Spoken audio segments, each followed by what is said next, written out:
From the Presidential Palace, Manila, Dateline Malacañang.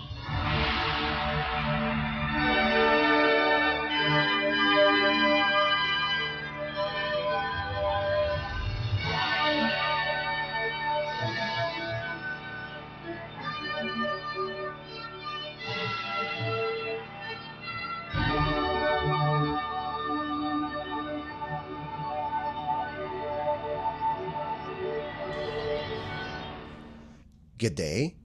This is Dateline Malacañang. Ukraine President Volodymyr Zelensky on Monday personally extended his appreciation to Philippine President Ferdinand R. Marcos Jr. in relation to the president's participation in the recent defense summit in Singapore. In their bilateral meeting, Zelensky said, the chief executive's participation in the occasion is a strong sign and step towards peace. According to Zelensky, they are currently undergoing the path towards achieving peace. For his part, President Marcos Jr. said, it is a privilege that he was able to meet and talk with President Zelensky in issues relating to the future, particularly issues on territorial disputes. According to President Marcos, he empathizes with the crisis that Ukraine is experiencing, and the Philippines will continue to do whatever it can to promote peace, stop war, and achieve a long-lasting solution. Dateline Malacañang. Philippine President Ferdinand R. Marcos Jr. on Monday signed into law a measure authorizing an increase in the annual teaching allowance of public school teachers. The President approved Republic Act or RA number 11997 or the Kabalikat sa Pagtuturo Act during a ceremonial signing in Malacañang on Monday afternoon. The new law sets an initial teaching allowance of 5,000 pesos for every teacher for school year 2024 to 2025, followed by 10,000 pesos for school year 2025 to 2026 and every year thereafter. In his speech during the event, the chief executive said, the enactment of the Kabalikat sa Pagtuturo Act is a significant milestone for the education sector as it provides a big support for teachers so they can concentrate on teaching. President Marcos said, it is the government's task to ensure the welfare of teachers whom he described as the unsung heroes of the society. Let's listen to the speech of Philippine President Ferdinand R. Marcos Jr. We mark today a significant milestone for Philippine education as we have signed the Kabalikat sa Pagtuturo Act. Since the start of my term, I have placed great emphasis on the need to bolster our educational system and the urgency with which this should be done. As an oft-mentioned adage of our elders, to which as a father I too also subscribe, education is the only inheritance that we can leave our children that can never be taken away from them. Our Vice President and Secretary of Education and the women and men of the Department of Education have laid down the building blocks of a modern and responsive educational system. Through the Matatag Agenda, we are addressing the challenges to basic education. We are decongesting the basic education curriculum with a focus on foundational skills such as numeracy and literacy. We are building more classrooms and providing learning materials and internet connections, especially in geographically isolated and disadvantaged areas. We pursue the school-based feeding program, fostering safe spaces for learning, and implementing other programs aimed at supporting learners' welfare. Today, thanks to the hard work of our legislators, we get to receive the much-needed assistance for the Matatag agenda and the fourth component of that. That is, to give support to teachers so they can concentrate on teaching. I think we are all familiar with the situation where when a teacher finds themselves in financial straits, then sometimes they are distracted and spend their time trying to increase the support that they can provide their families, and to the detriment of the actual teaching. But teachers teach because it is a vocation. It is not a job. It is a vocation. Teachers teach because they feel they have to teach and they want to teach. And that's why we must give them the support so that they are allowed to do precisely that. The Kabalikat sa Pagtuturo Act comes as a welcome support to the advancement of the Matatag agenda. Teachers are the unsung heroes of our society, of any society for that matter. They toil and burn the midnight oil. They teach our children not for money, nor for prestige. They serve our country each day by teaching our children the basic foundations to make them responsible and productive citizens. It is our responsibility as a government and as a society to take care of them. Indeed, this new law institutionalizes the provision of an annual teaching allowance and gradually increases it from the current 5,000 pesos to 10,000 pesos, which will not be subjected to income tax.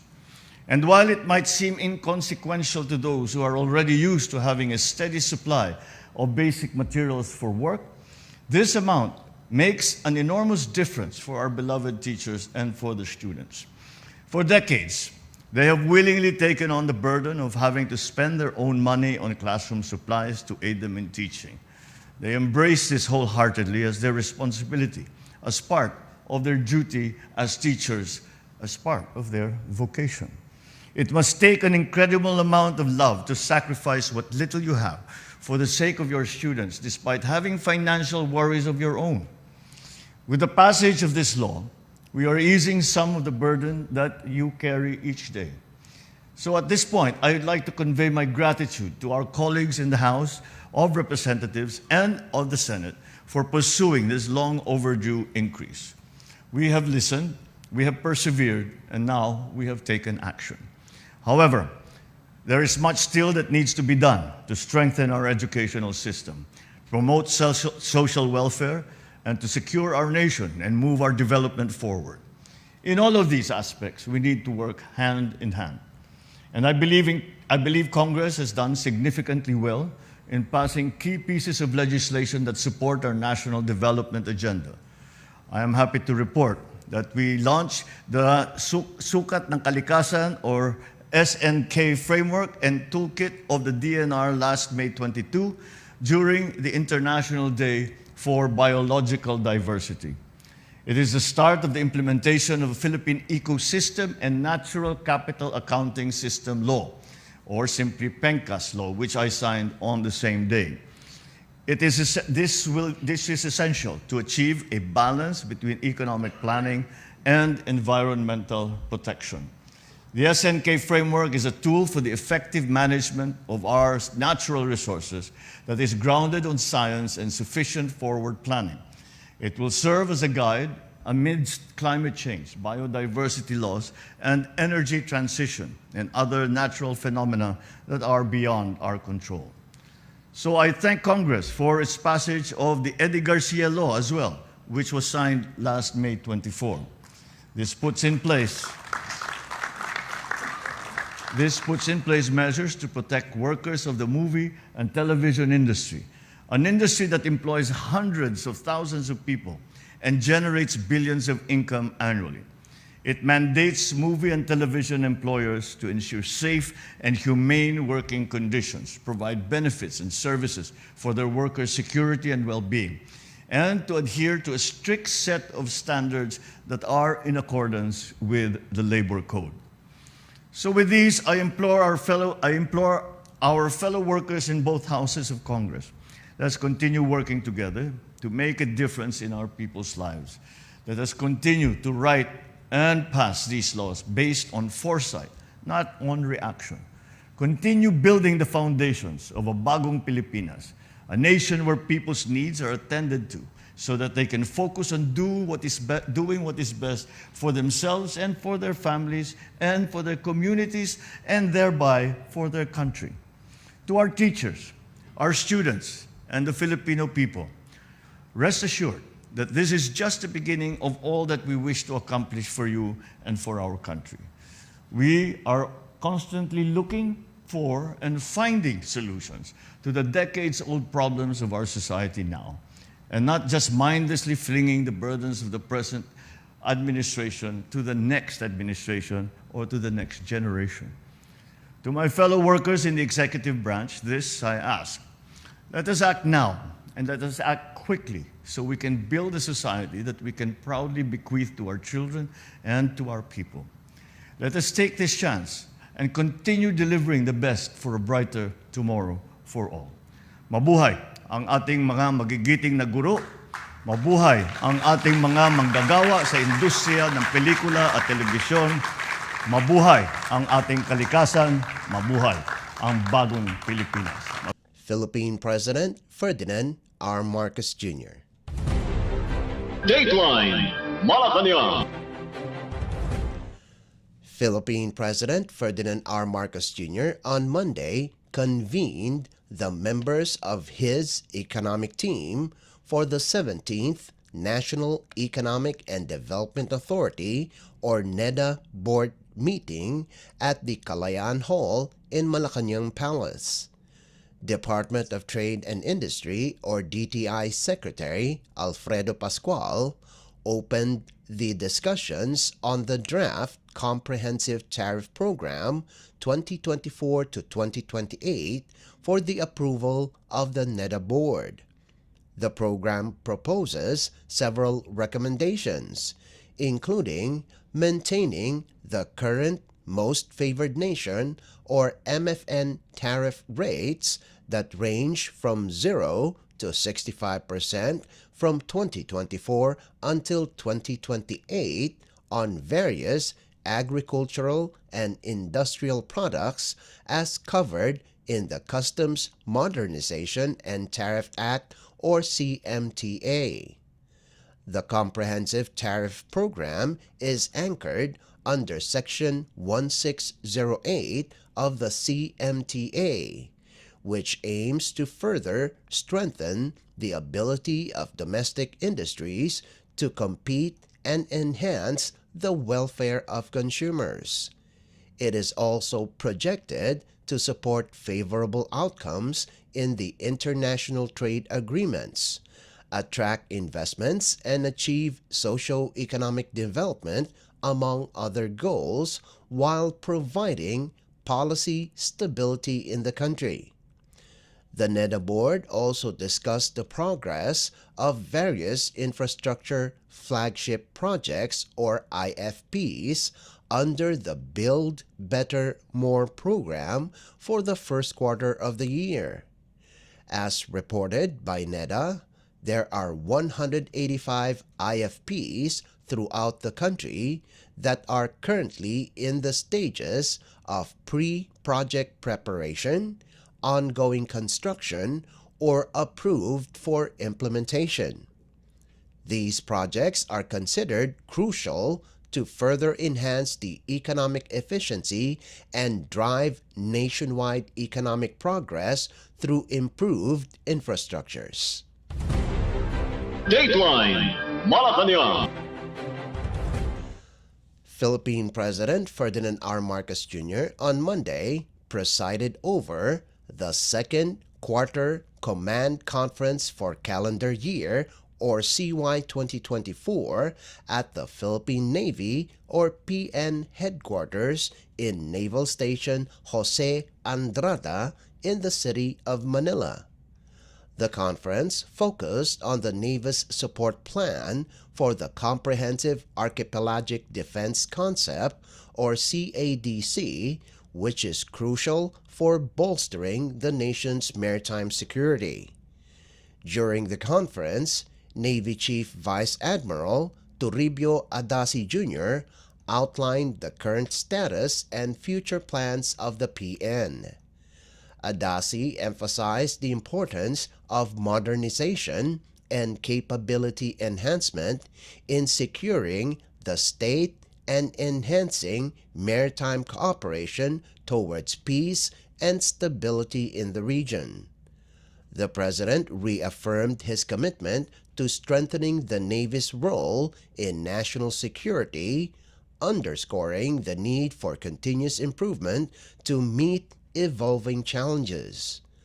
Also in attendance are key military and defense leaders, including Department of National Defense or DND Secretary Gilberto Chodoro Jr. and Armed Forces of the Philippines or AFP Chief of Staff General Romeo Bronner Jr., among others. Dateline Malacañang. The Philippines Office of Civil Defense or OCD, National Disaster Risk Reduction and Management Council or NDRRMC have raised the blue alert status in Negros Occidental Province following the eruption of Mount Canlaon. According to the OCD, they have been coordinating since Monday evening, particularly with their regional counterparts in Western and Central Visayas, the latest situation and response operations. The OCD said reports continues to come in with regards to the activities of the volcano, and they have forwarded the reports to their offices in affected areas to be used with their evacuation efforts. Even though the situation remains manageable at the local disaster risk reduction and management offices level, the national level is on full alert to provide any help or guidance. Meanwhile, the OCD NDRRMC encouraged affected residents to remain vigilant and follow warnings as well as instructions from local authorities for their safety.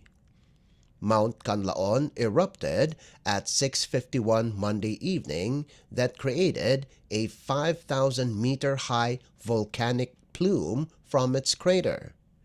According to the Philippine Institute of Volcanology and Seismology, or PHIVOLCS, the eruption lasted 6 minutes and was followed by strong volcanic earthquakes. There were reports of ashfall and evaporation of azopre or sulfur dioxide in nearby areas. PHIVOLCS reminded residents living near the volcano to remain alert and stay away from the 4-kilometer radius Permanent Danger Zone or PDZ to evade the risk of a possible eruption, rockfall, and landslide. Dateline Malacañang. In a related story, the Philippines Department of Social Welfare and Development or DSWD is closely monitoring the situation in areas affected by the eruption of Mount Canlaon in Negros Island. DSWD Secretary Rex Gatchalian convened regional directors in the Visayas region for their response efforts to residents of Negros, especially since Alert Level 2 was raised on the volcano. Secretary Gatchalian also directed its Disaster Response Management Group, or DRMG, and National Resource and Logistics Management to distribute family food packs. According to the latest data from the DSWD, 7,000 family food packs are already in its field office in Negros Oriental, while 6,000 are in Negros Occidental. Besides this, the DSWD is set to deliver 40,000 additional family food packs to affected provinces. The DSWD is in close coordination with local government units or LGUs for the immediate delivery of assistance to its residents.